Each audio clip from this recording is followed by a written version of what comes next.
വാസ്തവത്തിൽ ഈ ഗ്രഹങ്ങളല്ല ഇൻഫ്ലുവൻസ് ചെയ്യുന്നതെന്നുള്ളത് എത്ര പ്രാവശ്യം പറഞ്ഞാലും നമ്മൾ ഇതിനകത്ത് വന്നിട്ട് വീണ്ടും വീണ്ടും കമൻറ്റ് ചോദിച്ചുകൊണ്ടേയിരിക്കും.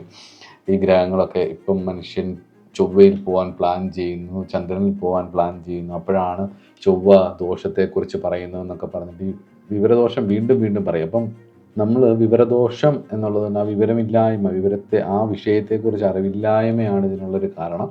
ആ വിവരം ഞാൻ എത്രയോ പ്രാവശ്യം ഇതിൽ പറഞ്ഞിട്ടുണ്ട്. കർമ്മഫലത്തിൻ്റെ സൂചകങ്ങളാണ് ഗ്രഹങ്ങളെ കൊണ്ട് കാണിക്കുന്നത്.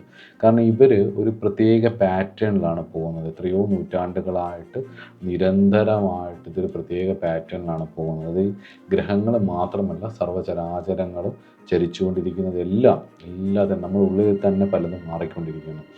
ഈ മൊമെൻറ്റിൽ എന്താണോ അതല്ല നെക്സ്റ്റ് മൊമെൻറ്റിൽ അത് മാറിക്കൊണ്ടിരിക്കും. പക്ഷേ ഇതിനുള്ളിൽ ഒരു മാറ്റം ഇല്ലാതെ പോകുന്ന ഒരു താളമുണ്ട്.